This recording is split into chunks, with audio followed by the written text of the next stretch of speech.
Story idea അവർ തന്നു. അപ്പോൾ അടുത്ത സ്റ്റേജ് എന്താണ്? നമ്മൾ അതിനൊരു പ്രോപ്പർ ബോഡി, ഒരു സ്ക്രിപ്റ്റ് ഉണ്ടാക്കുന്നത്, ഒരു കഥ ഇങ്ങനെയാണ് സംഭവിക്കുന്നത്. ഈ സ്റ്റോറി ബോർഡ് എന്ന് പറയുന്ന സാധനം ഉണ്ടാകും. സ്റ്റോറി ബോർഡ് ചെയ്യാനായിട്ട് സ്റ്റോറി ബോർഡ് ആർട്ടിസ്റ്റുകളുണ്ട്. അവർ നമ്മൾ ഈ കൊടുക്കുന്ന നേരത്തെ പറഞ്ഞുള്ള രൂപരേഖ വെച്ചിട്ട് അവർ സ്റ്റോറി ബോർഡ് ചെയ്യുന്നു.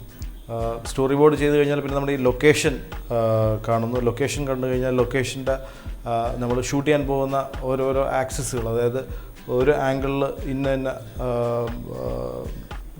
ലൊക്കേഷനിൽ ഇന്ന സ്ഥലങ്ങളായിരിക്കും നമ്മൾ ഷൂട്ട് ചെയ്യാൻ പോകണമെന്ന് തീരുമാനിച്ചു കഴിഞ്ഞാൽ അതിൻ്റെ ഫോട്ടോഗ്രാഫ് നമ്മൾ എടുക്കുന്നു. ഫോട്ടോഗ്രാഫ് എടുത്തിട്ട് ഇതിൽ അസംബിൾ ചെയ്യുന്നു. അപ്പോൾ ഇത് ഷൂട്ട് ചെയ്യുന്നതിന് മുമ്പ് എല്ലാ ആൾക്കാർക്കും, ഇതിൽ ആർട്ട് ഡയറക്ടറായാലും ഇതിൽ മറ്റ് സാങ്കേതിക വിദഗ്ധർക്കും ക്യാമറാമാനും എല്ലാവരും ഒരുമിച്ച് പോയാണ് ഈ സംഗതികൾ തീരുമാനിക്കുന്നത്. പക്ഷേ എല്ലാവർക്കും ഒരുപോലെ ഒരു ധാരണ ഉണ്ടാവും. ഇത് അതിൻ്റെ പ്രോപ്പർട്ടി ഡീറ്റെയിൽസാണ് നമ്മൾക്ക് ഇതിനകത്ത് വയ്ക്കാൻ, ഈ പരസ്യത്തിലെ ഓരോ രംഗങ്ങളിൽ വയ്ക്കേണ്ട സംഗതികളുടെ ഡീറ്റെയിൽസ്, അതിൻ്റെ ചിത്രങ്ങൾ പലയിടത്തുനിന്നായിട്ട് നമ്മളത് ഷൂട്ട് ചെയ്തോ അല്ലെങ്കിൽ അതിൻ്റെ ചിത്രങ്ങൾ ശേഖരിച്ചിട്ട് ഇതിൽ വയ്ക്കുന്നു. പിന്നെ ഇതിൽ കോസ്റ്റ്യൂം ഡിസൈനിങ് അങ്ങനെയുള്ള എല്ലാ ഡീറ്റെയിൽസും നമ്മളുടെ ഈ ഡോക്യുമെൻറ്റിലുണ്ടാവും. ഇതിൽ നമ്മൾക്ക് ഇതിൻ്റെ ലൈറ്റിംഗ് എങ്ങനെ ഇരിക്കണം, അതിൻ്റെ മ്യൂസിക് എങ്ങനെയാണ്, അതിൻ്റെ റെഫറൻസ്, സൗണ്ട് റെഫറൻസുകൾ അല്ലെങ്കിൽ സൗണ്ട് സ്റ്റൈൽ, അതെല്ലാം ഈ ഡോക്യുമെൻറ്റിൽ ഉണ്ടാവും.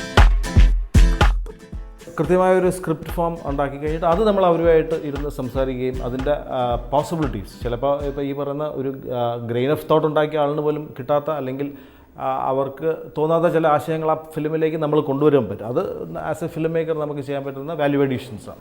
പക്ഷേ കുറേ കൂടെ ക്ലിയർ ആയിട്ടുള്ള സ്റ്റോറി ബോർഡിംഗ് എന്ന് പറയുന്നത് നമ്മൾ ചിലപ്പോൾ ലൊക്കേഷൻ എല്ലാം കണ്ട് അല്ലെങ്കിൽ ഇന്ന ക്യാരക്ടേഴ്സിൻ്റെ രൂപം, സ്വഭാവം ഇങ്ങനെ ആയിരിക്കും, ആ കഥാപാത്രങ്ങൾ ഇങ്ങനെ ആയിരിക്കും സംസാരിക്കാൻ പോകണം അല്ലെങ്കിൽ പ്രവർത്തിക്കാൻ പോകുന്നത് എന്നുള്ളതിൻ്റെ രൂപം ഉണ്ടായിക്കഴിഞ്ഞാൽ അത് ഈ പറയുന്ന ചിത്രകാരൻ, അത് സ്റ്റോറി ബോർഡ് ആർട്ടിസ്റ്റുകൾ എന്ന് പറഞ്ഞു, അവർക്ക് ഇപ്പോൾ ലെൻസിങ്ങിനെ കുറിച്ചായാലും ഇപ്പോൾ ക്ലോസ് ആയാലും വൈഡ് ആയാലും പറഞ്ഞു കഴിഞ്ഞാൽ മനസ്സിലാവുന്ന ടൈപ്പ് ഓഫ് ആൾക്കാരുണ്ട്. അപ്പോൾ അവരെ ഇരുത്തിയിട്ട് നമ്മൾ ഈ കഥ അവരുടെ മുമ്പിൽ അവർക്ക് ഓരോന്നായിട്ട് പറഞ്ഞു കൊടുക്കുകയും പിന്നെ ഈ ഒരു മാച്ച് സ്റ്റിക്ക് ബോർഡ് നമ്മൾ വെറുതെ ഒരു റഫായിട്ടുള്ളൊരു ഒരു ഇത് വരച്ച് അല്ലെങ്കിൽ അവർക്കൊരു രൂപം കൊടുക്കാൻ ശ്രമിക്കും. പിന്നെ അതിനെ ചിത്രകാരൻ്റെ ഭാവനയൊക്കെ ചേർത്ത് അതിനകത്ത് വരയ്ക്കാറുണ്ട്. ഇന്ത്യയിലെ തന്നെ മികച്ച സിനിമാറ്റോഗ്രാഫേഴ്സ് ഇവിടെ വരുന്നു, ഇവിടെ ആഡ് ഫിലിംസ് ചെയ്യുന്നു.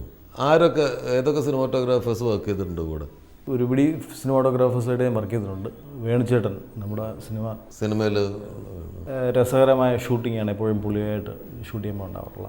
RD രാജശേഖർ അദ്ദേഹമായിട്ട് ഷൂട്ട് ചെയ്തിട്ടുണ്ട് ഒരുപിടി പരസ്യങ്ങൾ. സമീർ വർക്ക് ചെയ്തിട്ടുണ്ട്. സമീറുണ്ട്, മധു നീലകണ്ഠൻ, ലോക്നാഥ്, അമൽ നീരദ് നമ്മൾ സിനിമയിൽ സംവിധായകനാകുന്നതിന് മുമ്പ് സിനിമാറ്റോഗ്രാഫി ചെയ്തിരുന്ന കാലഘട്ടത്തിൽ ഞങ്ങളൊക്കെ തുടങ്ങുന്ന സമയത്ത് ഒരുപിടി പരസ്യങ്ങൾ പുള്ളിയും ഷൂട്ട് ചെയ്തിട്ടുണ്ട്. സിനിമയിൽ നമുക്ക് ടെക്നോളജി, പുതിയ ക്യാമറകൾ, പുതിയ ലെൻസുകൾ, ചില പുതിയ ലൈറ്റുകൾ, അല്ലെങ്കിൽ DI ഒക്കെ നമ്മൾ സിനിമ DI ഒക്കെ ചെയ്തു തുടങ്ങുന്നതിന് മുമ്പ് പരസ്യങ്ങളത് ചെയ്ത് ആരംഭിച്ച് കഴിഞ്ഞിരുന്നു.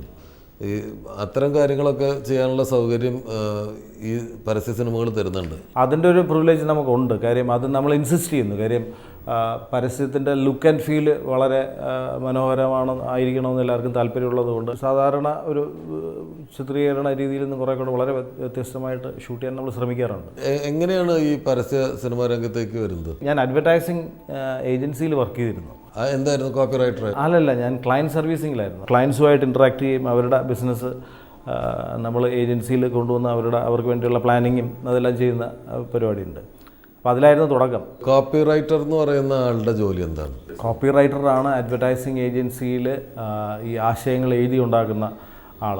പണ്ട് അത് പ്രിൻറ്റ് മീഡിയത്തിൽ വേണ്ടി എഴുതുന്ന ആളായിരുന്നു. ഈ കോപ്പി റൈറ്റർ തന്നെയാണ് പിന്നെ ഗ്രാജുവേറ്റ് ചെയ്ത് ഒരു ക്രിയേറ്റീവ് ഡയറക്ടർ ആവുകയും അല്ലെങ്കിൽ വിഷ്വലൈസർ അല്ലെങ്കിൽ ഐഡിയേറ്റർ ഒക്കെ ആവുകയൊക്കെ ചെയ്യുന്നത്. ആദ്യത്തെ പരസ്യം ഏതായിരുന്നു സ്വന്തമായിട്ട് ചെയ്തത്? ഞാൻ ആദ്യം ചെയ്ത പരസ്യം കൈരളി ഗ്രാനൈറ്റ്സ് എന്ന് പറയുന്നൊരു നമ്മുടെ കൊച്ചിയിലുള്ളൊരു ഗ്രാനൈറ്റ് കമ്പനിയാണ്. ചെയ്തിട്ടുള്ള പരസ്യങ്ങളുടെ പ്രധാന ക്ലയൻസ് ആരൊക്കെയായിരുന്നു? മനോരമ ക്ലാസിഫൈഡ്സിൻ്റെ ഒരു 8-9 പരസ്യം ചെയ്യാൻ പറ്റും. ഒരിടക്കാലത്ത് പരസ്യത്തിൽ കഥ വരുന്നത് ഇത്തിരി മോശം കാര്യമാണ്, ഫിലിമിയാണത് എന്ന് പറഞ്ഞ് തള്ളി പറയാറുണ്ടായിരുന്നു, മുൻപൊക്കെ കേട്ടിട്ടുണ്ട്. പക്ഷേ ഈ റീസെൻ്റായിട്ട് ഇപ്പോൾ പ്രകാശ് വർമ്മയൊക്കെ ചെയ്യുന്ന അതിൽ ഈ കഥയുണ്ടാവാറുണ്ട്. വളരെ നല്ല ഇൻട്രസ്റ്റിംഗ് സ്റ്റോറീസ് പുള്ളിക്ക് കിട്ടാറുണ്ട്. ഇപ്പോൾ നമ്മൾ ഉദാഹരണത്തിൽ കാഡ്ബറീസിൻ്റെയൊക്കെ വന്നിട്ടുള്ള മറ്റേ മീറ്റേമയും ക്യാഹെ എന്നൊക്കെ പറയുന്ന പരസ്യം വളരെ മനോഹരമായിട്ട് കൺസീവ് ചെയ്തിരിക്കുന്ന പരസ്യങ്ങളാണ്.